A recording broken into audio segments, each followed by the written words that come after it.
హిందూ దేవుళ్లపై నిన్న బైరి నరేష్ చేసినటువంటి వ్యాఖ్యలు తీవ్ర దుమారాన్ని రేపుతున్నాయి. హిందూ సమాజం మొత్తాన్ని కూడా ఆగ్రహం తెప్పించే పరిస్థితి తీసుకొచ్చినటువంటి పరిస్థితి ఉంది. మనతో ప్రస్తుతం స్వాములు ఉన్నారు, మనం మాట్లాడదాం. స్వామి శరణం స్వామి, అసలు చూడండి, హిందూ దేశంలో, హిందూ ధర్మంలో హిందువుల పైన ఈ విధమైనటువంటి అనుచిత వ్యాఖ్యలు అసలు ఎటుపోతుంది సమాజం? స్వామి, ఎందుకంటే హిందువులు అనేవాళ్ళు చాలా దయాగుణం గలవారు. అన్ని మతాలను గౌరవిస్తారు, అన్ని కులాలను గౌరవిస్తాం. దేశంలో విభిన్న మతాలు, విభిన్న సంస్కృతులతో ఏకైక హిందూ దేశం ప్రపంచంలో ఉన్న భారతదేశం మన భారతదేశం. అలాంటి దేశంలో ఇలాంటి నాయకులు, ఇలాంటి ఒక భారత నాస్తిక సంఘం పేరుతోని వీళ్ళు భగవంతుణ్ణి కించపరచడమే ఒక పనిగా పెట్టుకొని, హిందూ దేవులను కించపరచడమే ఒక పనిగా పెట్టుకొని, అంత పెద్ద అంబేద్కర్ గారు రాజ్యాంగాన్ని రచించి అన్ని కులాలు సమానమని చెప్పారు, అన్ని మతాలు సమానమని చెప్పారు, అందరికీ భావ ప్రకటన స్వేచ్ఛ హక్కులని చెప్పారు. అలాంటి వ్యక్తి ఆశయాలను తుంగలో తొక్కి అంత నీచంగా మాట్లాడడము, మీరు ప్రీవియస్గా అన్ని మీడియాలు వారికి చూడండి, అందులో రెంచెల రాజేష్ అనే వ్యక్తి, అదేవిధంగా బైరి నరేష్ అనే వ్యక్తి కులాల కుంపటి పెడుతూ, మతాల మధ్యలో చిచ్చులు పెడుతూ, దేవుళ్లను కించపరుస్తూ ఎంత హీనాతిహీనమైన వ్యాఖ్యలు చేశారు. మీ అందరికీ తెలుసు. ఈ మధ్యకాలంలో రాజాసింగ్ ఒక ప్రకటన చేశారని చెప్పి వారిని అరెస్ట్ చేసి పీడీ యాక్ట్ బుక్ చేయడం జరిగింది. మేమంతా ఒకటే కోరేది, ప్రభుత్వాలను, పోలీస్ యంత్రాంగం కోరేది ఒకటే, ఒక మతానికి ఒక న్యాయం, ఒక మతానికి ఒక న్యాయం చేయకండి. ఈరోజు మెజారిటీ ప్రజలు గ్రహిస్తున్నారు. ఎందుకంటే రాబోయే రోజుల్లో ఎలక్షన్స్ ఉన్నాయి. మేము అయ్యప్పలం లక్షలాదిగా అయ్యప్పల మాలలు వేసుకున్నాం. రేపు అయ్యప్పలు తిరగబడినట్టయితే ఏ ప్రభుత్వాలు కూడా ఇక్కడ రాజ్యాధికారం చేయలేవు. అయ్యప్ప మనస్తత్వం ఎట్లా అంటే, ఈరోజు సమాజంలో చెడు వ్యసనాలన్నీ వదిలేసి అందరము సమానమనే భావంతో ఆరోగ్య సూత్రాలు పాటిస్తూ సమాజంలో మంచి పౌరులుగా తీర్చిదిద్దుతుంది మన అయ్యప్ప తత్వం. అలాంటి అయ్యప్ప తత్వంలో ఉన్న అయ్యప్పలందరినీ ఇంతలాగా కించపరచాల్సిన అవసరం ఏంది?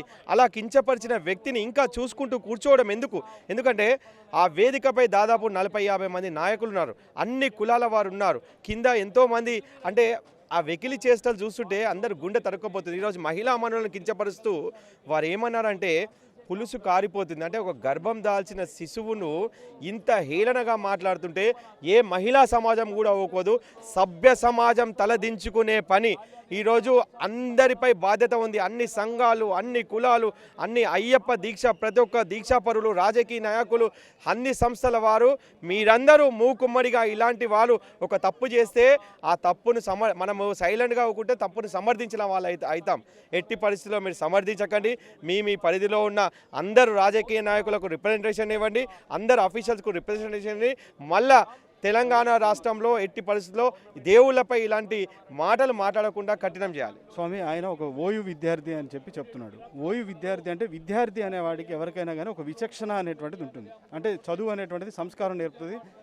అందులో ఉస్మానియా విశ్వవిద్యాలయం అంటే ఎంతోమంది మేధావులను ఇచ్చినటువంటి దేవాలయం అది. అలాంటి ఒక విచక్షణ లేకుండా ఈ విధంగా ప్రవర్తించడాన్ని అంటే ఎందుకని ఇట్లా ప్రవర్తించుంటారంటారు? కొందరు చదువుకున్న అజ్ఞానులు మన రాష్ట్రంలో కాదు, మొత్తం దేశం వ్యాప్తంగా ఇలాంటి అజ్ఞానులు ఉన్నారు. వారు ఒకటే పనిగా పెట్టుకున్నారు మన ధర్మాన్ని కించపరచడము. భారతదేశము ఇన్ని కులాలు, ఇన్ని భాషలు, ఇన్ని మతాలు ఉన్నాయి. మనం అందరము సంఘటితంగా కలిసి ఒకరి పండుగలు ఒకరు కలిసి చేసుకుంటున్నాం. అందరిలో ఐకమత్యం ఉన్నది. ఈరోజు హిందుత్వంలో పుట్టి ఇలాంటి నాయకులు, ఇలాంటి చదువుకున్నామని చెప్పే మూర్ఖులు హిందుత్వంపై దాడి చేయడం ఎంతవరకు కరెక్టం? హిందుత్వం అనేది ఒక ధర్మము. మనుషులు ఏ విధంగా నడుచుకోవాలని చెప్పేదే హిందుత్వం. కాబట్టి హిందుత్వం అనేది మతం కంటే కూడా హిందుత్వం ధర్మమే. ఎందుకంటే భారతదేశంలో మెజారిటీ ప్రజలు హిందుస్థాన్.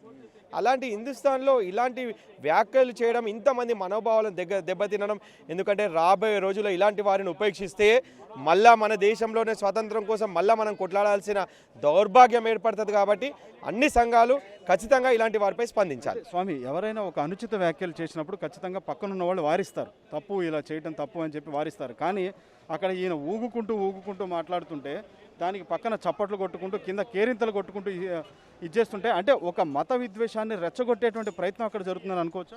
స్వామి, అంతకంటే ముందు మానవత్వం. మన దగ్గర ఎవరు కూడా బయటికి ఇలాంటి విషయాలు మాట్లాడుకోరు. పుట్టుక, ఒకరి సంభోగం అనేది ఎక్కడ మాట్లాడుకోరు. అలాంటిది ఒక వేదికపై సంభోగానికి సంబంధించింది మగ వాళ్ళు సంభోగం అని చెప్పి అది భగవంతులపైన ఇంత ఘోరంగా మాట్లాడడం అనేది సభ్య సమాజం అందరం సిగ్గుతో తలదించుకోవాలి. ఇలాంటి వారు ఎక్కడ కనిపించినా ఎక్కడ ఏ ఏరియా ఏ ప్రాంతంలో ఉన్నా దయచేసి ఆయన వరంగల్ వాస్తవ్యుడు అంటున్నాడు. మీరు వరంగల్లో ఉన్న ప్రజలందరికీ చెప్తున్నాను, మన ధర్మం కోసం మన హిందువుల కోసం ఇంత నీచంగా మాట్లాడిన వ్యక్తిని ఎట్టి పరిస్థితుల్లో వదిలిపెట్టదు.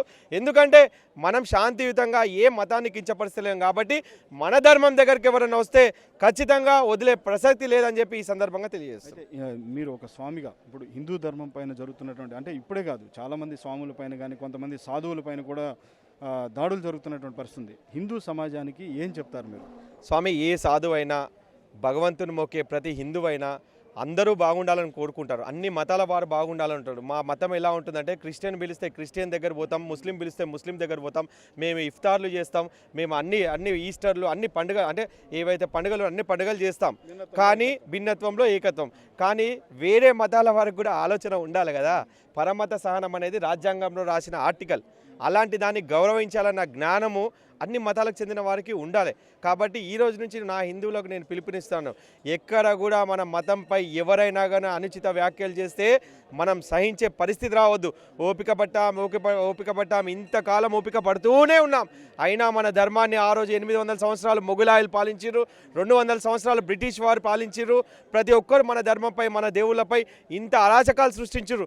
అయినా ఓర్పుతో సహనంతో ఉంది. దాదాపు 200 పైగా ఉన్న ప్రపంచంలో ఉన్న దేశాల్లో ఏకైక హిందూ దేశం మన భారతదేశం. అలాంటి భారతదేశంలో పుట్టడం మన గర్వకారణం.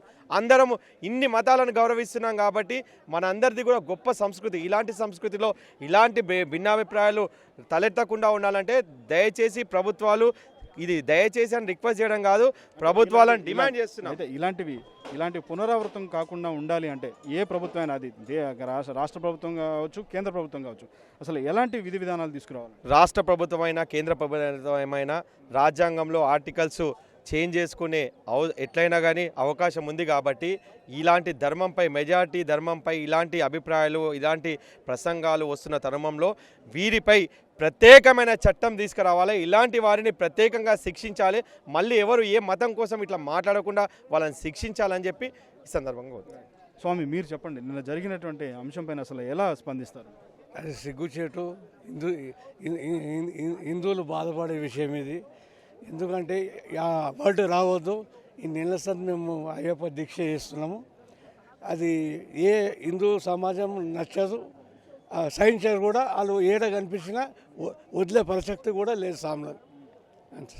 కానీ ఇంత దారుణంగా వ్యాఖ్యలు చేయడం అసలు ఎంతవరకు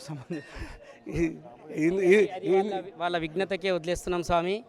ఈ రకంగా మాట్లాడడము, ఈ రకంగా వాళ్ళు కించపరిచి అయ్యప్ప స్వామి భక్తులని మనుషులు గాయపరిచిరు. వాళ్ళ వెనుక ఆయన మాట్లాడే మాటలను సమర్థించిన రాజేష్ని కానీ అక్కడ ఉన్న ఆ యొక్క నాయకులను కానీ ఎట్టి పరిస్థితిలో వదిలే ప్రసక్తి లేదు స్వామి.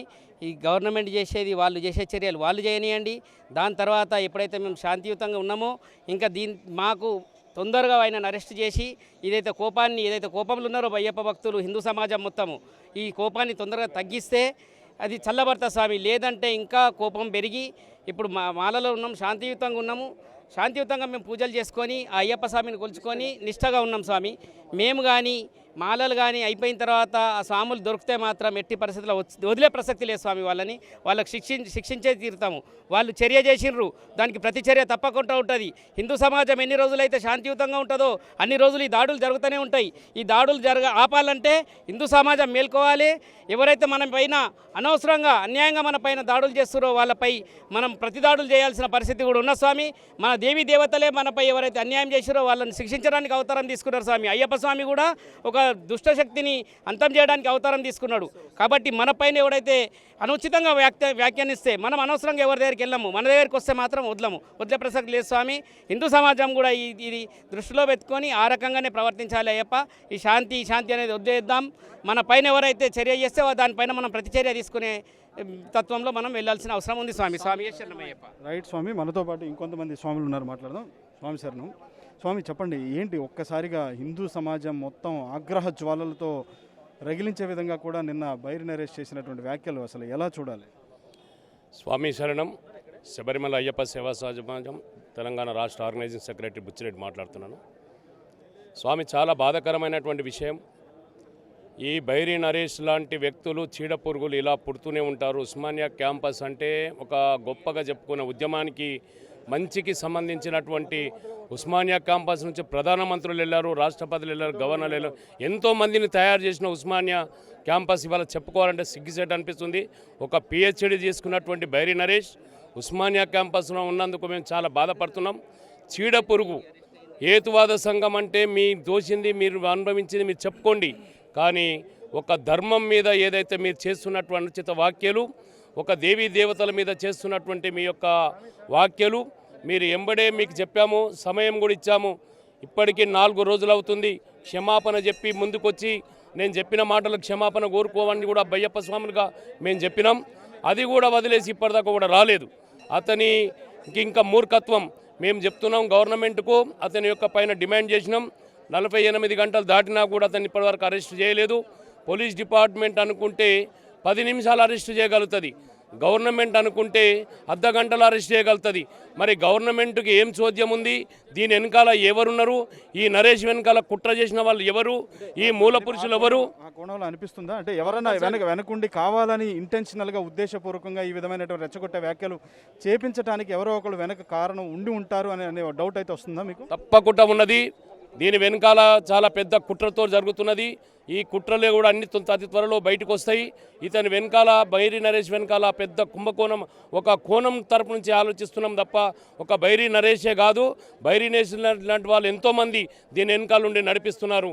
మనకు కనిపించే వ్యక్తి ఒక్కడే కావచ్చు, దీని వెనకాల ఉన్న సంస్థలు చాలా ఉన్నాయి.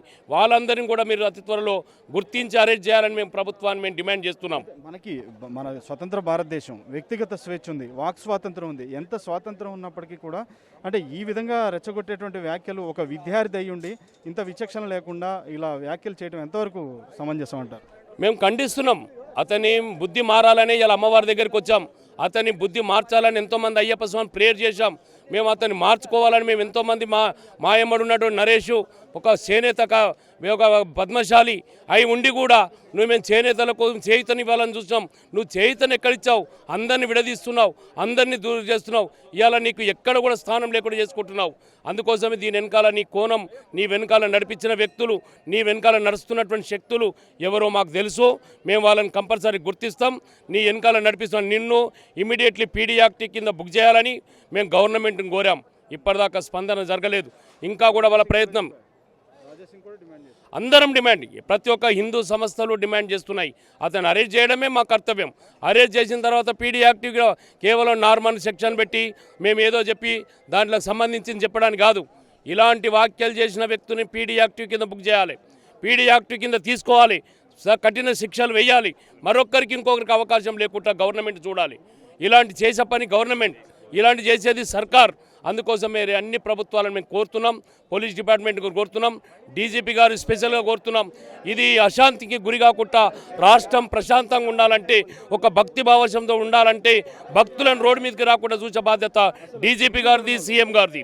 అసలు మన హిందూ దేశంలో హిందూ ప్రశాంతంగా తిరిగేటువంటి పరిస్థితి, ప్రశాంతంగా పూజ చేసుకునే పరిస్థితి కనపడుతుంది అసలు ఇప్పుడు? 85% 140 కోట్ల మంది ఉన్నటువంటి శాతంలో ఎక్కడ ప్రశాంతత లేదు. ఎప్పుడు అవమానాలే. మేము తరతరాల నుంచి అవమానాలు పడుతూనే వచ్చాము. ఇంకా మేము పడడానికి సిద్ధంగా లేము. మేము ఘాటికి ఘాటి అనే జవాబుదారులుగా ఉన్నాం తప్ప ఎక్కడ కూడా మేము దుష్ట శిక్ష రక్షణ కోసమే దేవీ దేవతలు అవతరించరని అర్థం చేసుకోవాలి. అడిగేవాడు చెప్పేవాడు అనేటప్పుడు ఇక్కడ ఎవరు ఖాళీగా లేరు. ఎవరం కూడా అందరం కూడా ధర్మం కోసం ప్రాణాలు అర్పించడానికి సిద్ధంగా ఉన్నాం. మేమందరం కూడా దీనికి ఉన్నాం. స్వామి శరణం.